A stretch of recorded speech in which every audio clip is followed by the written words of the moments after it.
तीन बड़ी खबरें हैं। ये बंदा है परमिंदर पाल सिंह, 26 साल का, इंडिया पंजाब का रहने वाला। अमेरिका में इसको गिरफ्तार किया गया है। क्या गंभीर अपराध इसने किया उसके बारे में बातचीत होगी। और ये है रमनदीप सिंह ढिल्लों, 35 साल का, न्यूजीलैंड में बहुत ही दुखद इसकी मौत हुई है, उसके बारे में बातचीत करेंगे। और तीसरी बड़ी खबर है, अमेरिका में अगले 2 महीने में 55 से 60 लाख लोग, या इससे भी ज़्यादा हो सकते हैं, 5-10 लाख है, फीफा वर्ल्ड कप देखने के लिए जाएंगे। जो फुटबॉल का वर्ल्ड कप होगा, तो उसके बारे में चेतावनी जारी की है वहां के जो DHS सेक्रेटरी हैं मार्कविन मूलिन ने। तो इन पर बातचीत करेंगे। आप अपने कमेंट्स करना, वीडियो को शेयर करना, चैनल को सब्सक्राइब करना। मैं आपका दोस्त करमपाल। दरअसल जो फीफा का वर्ल्ड कप होने जा रहा है अभी अमेरिका में, यह है 11 जून से लेकर 19 जुलाई तक है। और ये पहली बार है कि 3 देश इसको आयोजित कर रहे हैं, अमेरिका, कनाडा और मेक्सिको। तीनों देशों में मैच होंगे और पहली बार 48 टीमें फीफा वर्ल्ड कप में भाग ले रही हैं। दोनों काम पहली बार हो रहे हैं। पहली बार 3 देशों में मैच होंगे और पहली बार सबसे ज़्यादा 48 टीमें भाग ले रही हैं। तो अमेरिका ने एक चेतावनी जारी की है। वहाँ के जो DHS सेक्रेटरी हैं होमलैंड डिपार्टमेंट के, उन्होंने कहा है कि जो लाखों लोग अमेरिका में आएंगे, 55 से 60 लाख लोग, तो यदि वो लोग मैच देखने के लिए आएंगे और उन्होंने ओवर स्टे यदि अमेरिका में कर लिया, तो फिर उनके खिलाफ बहुत भारी जुर्माना होगा और उनको सजा भी हो सकती है। दरअसल क्या है, ये जो ओवर स्टे का मामला है ना, ट्रंप सरकार को पहले ही इस आशंका है, संदेह था कि जो वर्ल्ड कप देखने के लिए आएंगे, एक अनुमान ये है कि ऑक्सफोर्ड इकोनॉमिक्स की तरफ से एक अनुमान है कि 11 मिलियन जो आवेदन आए हैं B1 B2 यानी टूरिस्ट वीजा के लिए, और एक अनुमान ये है कि 55 से 60 लाख लोगों को वीजा जारी किए जाएंगे। इतने लोग अमेरिका में ये वर्ल्ड कप देखने के लिए आएंगे। तो ट्रंप सरकार को आशंका थी कि इनमें बहुत बड़ी संख्या में लोग अमेरिका में ही स्टे कर सकते हैं, वो शायद वापस ना जाएं। तो इसके लिए ट्रंप ने पहले $15,000 का एक वीजा बॉन्ड यानी सुरक्षा बॉन्ड जारी करने की बात की थी कि इतना $15,000 का बॉन्ड भरो, तभी हम आपको टूरिस्ट वीजा देंगे। लेकिन जो फीफा के अध्यक्ष थे, उन्होंने कहा कि ये तो जो फुटबॉल के जो प्रशंसक हैं, फैन हैं, उनके लिए बहुत बड़ी मुसीबत हो जाएगी और ये वर्ल्ड कप में बहुत कम लोग आने पाएंगे। क्या पता लोग ये सिक्योरिटी ये बॉन्ड राशि ना भरें और ये फेल हो जाएगा, फ्लॉप हो गया तो मुश्किल हो जाएगी। तो फीफा अध्यक्ष के कहने पर ये तो $15,000 का बॉन्ड तो वो कैंसिल कर दिया ट्रंप ने। लेकिन उन्होंने कहा कि अब हम वीजा देने में सख्ती करेंगे और साथ में एयरपोर्ट पर जब आएंगे उसमें बहुत मतलब मजबूत तरीके से उनकी चेकिंग करेंगे, और उसके बाद जब वो स्टेडियम में एंट्री करेंगे तब भी मजबूती से मतलब चेकिंग की जाएगी। ये जरूरी नहीं होगा कि आपके पास वैलिड टिकट है और आपके पास वीजा है तो आपकी एंट्री हो ही जाएगी, ये कोई गारंटी नहीं है।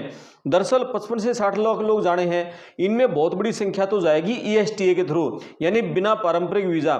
जैसे आपका सिंगापुर है, ब्रुनेई है, दक्षिण कोरिया है, जापान है, न्यूजीलैंड है, ऑस्ट्रेलिया है, कतर है, और फिर आपका चिली है, और यूरोप के मैक्सिमम सारे देश आ गए, जर्मनी, इटली, फ्रांस, क्रोएशिया, ये सारे देश आ गए। इन देशों को मतलब वीज़ा लेने की जरूरत नहीं होती। ये देशों के जो लोग हैं, ये अमेरिका में जब जाते हैं B1 B2 वीज़ा के लिए, यानी टूरिस्ट वीज़ा है या बिजनेस वीज़ा के लिए, तो वीज़ा की जरूरत तो नहीं होती इन देशों के लोगों को। उनको एक ESTA इलेक्ट्रॉनिक सिस्टम, एक फॉर्म है, वो जाने से पहले फॉर्म अप्लाई करना होता है। जैसे वो फॉर्म अप्लाई करते हैं, तुरंत जो DHS डिपार्टमेंट है, डिपार्टमेंट ऑफ होमलैंड सिक्योरिटी, वो तुरंत उसकी मतलब बैकग्राउंड खंगाल लेता है ऑनलाइन, और उसकी बैकग्राउंड ठीक है तो वो तुरंत उसको अप्रूव कर देता है। यदि वो उसका अप्रूव हो जाता है ESTA, तो फिर वो 2 साल तक कभी भी कितनी बार आ जा सकता है। भारत इस लिस्ट में नहीं है। भारतीय लोगों को अमेरिका जाने के लिए B1 B2 लेना पड़ेगा। लेकिन ये जो ESTA है ना, ये उन्हीं देशों के लिए है जिनके अमेरिका के साथ बहुत मजबूत संबंध हैं, और जिन देशों की मतलब व्यक्तिगत वहाँ पर जो पर कैपिटा इनकम है या प्रति व्यक्ति जो आय है वो बहुत अच्छे है। यानी जापान के लोगों की जो प्रति व्यक्ति आय है वो बहुत ज़्यादा है, सिंगापुर में यही है, कतर में भी है, आपका न्यूजीलैंड है, ऑस्ट्रेलिया है, और आपका चिली है, पूरे यूरोप के देश है। इन देशों की प्रति व्यक्ति आय है बहुत ज़्यादा है और इंडिया के मुकाबले में बहुत ज़्यादा है, और अमेरिका के समकक्ष थोड़ी बहुत ऊपर नीचे होगी। लेकिन अब इन देशों के लोग जाएंगे तो उनको वहाँ अमेरिका में रुकने की जरूरत नहीं है, क्योंकि वो अमेरिका में जो कमाएंगे अपने देश में भी अच्छा खासा कमा रहे हैं। लेकिन यदि ESTA इंडिया के लिए लागू कर देना तो समझ लो कि हमारा तो इंडिया खाली हो जाएगा, सारा देश अमेरिका घुस जाएगा, क्योंकि वीज़ा की जरूरत है नहीं और डॉक्यूमेंट दिखाएंगे और ईएसटी के थ्रू तुरंत चले जाएंगे, वापस आना नहीं। जब हमारे लाखों लोग डंकी से घुस चुके हैं, ईएसटी होगा तो फिर तो मतलब ये समझ लो कि लाइन लग जाएगी हमारे इंडिया वालों की। पूरी दुनिया एक तरफ होगी ईएसटी में, हमारे इंडिया वाले एक तरफ होंगे। तो इसीलिए ईएसटी उसमें हमारा इंडिया ईएसटी में नहीं है, क्योंकि हमारी प्रति व्यक्ति आय बहुत कम है, बहुत नीचे हम लाइन में हैं। मैं कहूँ कि 100 ऊपर के 100 देश निकाल देना, उससे बहुत ज़्यादा नीचे हैं हम, प्रति व्यक्ति आय में बहुत कम है। कहने को बेसिक से हमारी आबादी बहुत ज़्यादा है, मार्केट बहुत ज़्यादा, हमारे पास बाजार बहुत ज़्यादा है, इसीलिए हम एक दुनिया की छठी बड़ी अर्थव्यवस्था अभी है। चौथी का गुणगान हुआ था, आंकड़ों में छठी है, हो भी गई होगी क्योंकि आबादी बहुत बड़ी है। लेकिन बात तो है ना, हर आदमी की जेब में पैसा कितना, वो नहीं है। तो अब ये जो 42 देश है, इन देशों से बहुत बड़ी संख्या में लोग जाएंगे, लेकिन भारत जैसे देशों से जो लोग जाएंगे उनको अपनी 6 महीने की आईटीआर दिखानी होगी, कितनी मजबूत आईटीआर है, उनका बैंक बैलेंस सर्टिफिकेट उनको देना होगा, और ये मजबूती से वहां वीजा ऑफिसर को बताना होगा, विश्वास दिलाना होगा कि मैं वो मैच देखने के लिए जा रहा हूं, दूसरा मेरा कोई पर्पज नहीं है, और मैच देख के वापस आ जाऊंगा। और उसको जो टिकट है, मैच के जो टिकट है, उनकी वो टिकट है, वैलिड टिकट है, वो दिखानी होगी। तब ये पूरा जो विश्वास दिला देगा वीजा ऑफिसर को, तभी इंडिया के बंदों को वहां का मतलब वीजा मिल पाएगा, नहीं तो मुश्किल हो जाएगी। तो अब वहां के जो डीएचएस के सेक्रेटरी हैं, उन्होंने ये कहा है, यदि जो बंदे मैच देखने के लिए आए उन्होंने ओवर स्टे कर लिया तो उन पर 500 से $1000 तक का जुर्माना लग जाएगा। किसी बंदे ने 180 दिन से लेकर 1 साल तक ओवर स्टे कर लिया तो फिर उस पर फाइन भी लगेगा और उसको अगले 3 साल तक अमेरिका में एंट्री नहीं दी जाएगी। और किसी बंदे ने 1 साल से ऊपर ओवर स्टे कर लिया तो उसको अगले 10 साल तक अमेरिका में दोबारा एंट्री नहीं दी जाएगी। और कोई बंदा पहले ओवर स्टे कर चुका है और दोबारा भी उसने ओवर स्टे कर लिया तो फिर उस बंदे को 6 महीने की जेल भी होगी, बड़ा भारी उसको जुर्माना लगेगा, और जेल पूरी होने के बाद फिर उसको डिपोर्ट कर दिया जाएगा। यानी वो सख्त हो गए हैं। वहां के जो मंत्री हैं उन्होंने कहा है कि यदि आपके पास मैच की वैलिड टिकट है और आपके पास वीजा है तो भी जरूरी नहीं है कि आपको अमेरिका में एंट्री दे दी जाएगी। जो सीबीपी के अधिकारी हैं, कस्टम्स एंड बॉर्डर प्रोटेक्शन के, वो एयरपोर्ट पर आपकी पूरी हिस्ट्री देखेंगे, पूरी रिकॉर्ड देखेंगे। यदि उनको ये हो गया कि ये बंदा ठीक है, मैच देखने के लिए आ रहा है, मैच देखकर ही वापस चला जाएगा, तो ही एंट्री दी जाएगी, नहीं तो आपको एयरपोर्ट से भी वापस भेजा जा सकता है, डिपोर्ट भी किया जाता है। यानी बहुत सख्त इस बार होने जा रहा है। और एक उन्होंने कहा है कि मैच के दौरान सुरक्षा बहुत बड़ा मुद्दा है, क्योंकि नस्लीय भेदभाव है, चरमपंथी कुछ ताकतें हैं, वो सुरक्षा का को खराब करना चाहेंगी। तो वहां जो आईएस की टीमें हैं, पुलिस की टीमें हैं, हर एक मैच के स्टेडियम के बाहर जहां प्रशंसकों की भीड़ रहती है वहां वो तैनात रहेंगे, किसी भी तरीके से कोई सुरक्षा व्यवस्था में चूक ना हो। लेकिन सबसे बड़ा मुद्दा रहेगा कि जो लोग मैच देखने के लिए आएंगे वो वापस जाएंगे या नहीं जाएंगे, उनको लेकर वहां का जो होमलैंड सिक्योरिटी डिपार्टमेंट है वो बहुत अलर्ट हो गया है। तो एक खबर तो ये थी। दूसरी खबर है, जो इंडिया का एक बंदा है 35 साल का, नाम उसका रमनदीप सिंह ढिल्लो, वो 2015 में न्यूजीलैंड में गया था स्टडी वीजा पर। उसके बाद जैसे वहां से वो वापस आया और उसने 2024 में वीरपाल कौर से शादी की, यहाँ इंडिया में आके, पंजाब का रहने वाला है, और शादी करके पत्नी के साथ फिर वापस न्यूजीलैंड चला गया।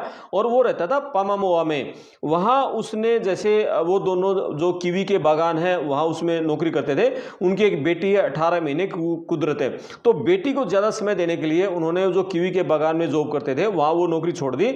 और अब ये रमनदीप वो चलाने लग गया उबर चला रहा था। तो अभी 2-3 दिन पहले की बात है, ये शाम को कोई इसको जाना था किसी ऑर्डर पर, और ये टैक्सी लेकर गया। तो घर वाले को इसने ये कहा कि मैं थोड़ी देर में आ जाऊंगा और डिनर घर पे करेंगे, इकट्ठा करेंगे। तो पत्नी को ये बात कहकर वो मतलब गाड़ी लेकर निकल गया। लेकिन वहां तेपू के हाईवे पर कोई पॉपुलर लेन है और बेल रोड है, वहां उसकी गाड़ी का एक्सीडेंट हो गया। और एक्सीडेंट इतना भयंकर था कि उसकी ऑन द स्पॉट मौत हो गई। और जो सामने वाली गाड़ी थी उसमें 2 बंदे थे, वो भी गंभीर घायल हो गए। पत्नी लगातार उसको फोन करी है, क्योंकि उसने कहा था डिनर घर पे करेंगे, और वो इंतजार करी थी। 18 महीने की उसकी बेटी कुदरत है, तो वो नहीं आया। तो फिर कई घंटे बाद पुलिस खुद उसके घर पहुंची और उसकी पुलिस ने उसकी पत्नी को सूचना दी कि ऐसे ऐसे आमने सामने के एक्सीडेंट में और 35 साल के रमनदीप सिंह ढिल्लों की मौत हो गई है। अब घर में 3 ही तो आदमी थे, पत्नी, 18 महीने की बेटी और रमनदीप। अब एकदम वो अकेला कमाने वाला था, क्योंकि वो कीवी के बागान में नौकरी करते थे, वो छोड़ चुके थे। बेटी को टाइम देने के लिए। अब पत्नी पर बोझ टूट गया, वहाँ पूरे जो पंजाब के रहते हैं न्यूजीलैंड में वो सारे लोग उसके अंतिम संस्कार में इकट्ठे हुए और उन्होंने एक बड़ी मतलब राशि जुटाने का एक टारगेट लिया है। करीब 35-36 लाख रुपए उन्होंने इकट्ठे भी कर लिए हैं और ताकि उसको वीरपाल कौर को शुरुआती दिनों में और घर चलाने के लिए मतलब कुछ सहायता मिल जाए, बाद में उसकी जॉब की देखी जाएगी। तो ये मतलब पूरी जो पंजाबी कम्युनिटी है वो वीरपाल की मदद के लिए आ गई है और फंड जुटा रही है। तो दूसरी खबर ये थी, ये बंदा है परमिंदर पाल सिंह, तो पंजाब का रहने वाला है। इसको अमेरिका में लॉस एंजलिस में आईएस की टीम ने गिरफ्तार किया है। और ये गिरफ्तारी ऐसे नहीं है ये कोई ट्रक चला रहा था या कहीं इसको गिरफ्तार कर लिया, पुलिस ने पूरा टारगेट करके इसको पकड़ा है। इसको टारगेट करके इसके पीछे पड़ी है तब इसको पकड़ा है। इस बंदे पर जो गंभीर आरोप थे, वाहन चोरी का आरोप था, बड़ी चोरी का आरोप था, ट्रेस पासिंग का आरोप था, तोड़ फोड़ का आरोप था। इसके आपराधिक रिकॉर्ड में मतलब इस तरह से कई जो बड़ी वारदातें हैं वो शामिल थी। तो जो आईएस की टीमें हैं अब उन्होंने पुलिस से सारा डाटा लेना शुरू कर दिया है कि जिन लोगों के खिलाफ कोई क्रिमिनल रिकॉर्ड है, कोई चोरी की है, तोड़ फोड़ की है, झगड़ों की है, कोई मारपीट की है, तो ऐसे जो क्रिमिनल लोग हैं, जो विदेशी लोग हैं, तो वो सारा डाटा आईएस की टीमें पुलिस से ले रही है और फिर उन लोगों की जो उनकी कहाँ पर वो रहते हैं फिर उनको टारगेट करके उनको पकड़ा जा रहा है। तो ऐसे ही टारगेट करके रमनदीप सिंह ने इसको परमिंदर पाल सिंह को पकड़ा है और इसको अब बिना जमानत के रख लिया है, डिटेंशन सेंटर में बिना जमानत के रख लिया इमिग्रेशन जज के सामने। अब इसकी रिमूवल के लिए मतलब फाइल लगा दी है इमिग्रेशन जज की तरफ से। इसका रिमूवल ऑर्डर आते ही अब सीधा इसको इंडिया डिपोर्ट कर दिया जाएगा। यानी आईएस की टीमें बहुत सख्त हो गई हैं। जैसे पहले छापेमारी हो रही थी, अब वो छापेमारी तो थोड़ी सी कम हुई है, लेकिन जिन लोगों के खिलाफ क्रिमिनल रिकॉर्ड है उनको टारगेट करके पकड़ा जा रहा है और पकड़ के सीधा उनको बिना जमानत के उनका रिमूवल ऑर्डर के लिए इमिग्रेशन जज के सामने पेश किया जा रहा है ताकि उनका रिमूवल ऑर्डर जारी हो और सीधा उसको डिपोर्ट कर दिया जाए। तो ये परमिंदर पाल सिंह 26 साल का और ये डंकी से ही अमेरिका में घुसा था। हालांकि इसके पूरे जो हिस्ट्री है, बैकग्राउंड है, वो आईएस ने अभी मतलब उसकी सार्वजनिक नहीं की है कि ये कैसे घुसा था, कब घुसा था, कहां से इसने एंट्री की थी, एरिजोना से एंट्री की थी, मैक्सिको कहां से एंट्री की थी। लेकिन इसको डिपोर्टेशन की प्रक्रिया इसकी शुरू हो गई है, अगले कुछ दिनों में इसको डिपोर्ट कर दिया जाएगा। तो ये 3 खबर थी। आप इन पर अपने कमेंट्स करें, वीडियो को शेयर करें, चैनल को सब्सक्राइब करें। मैं आपका दोस्त करमपाल, धन्यवाद।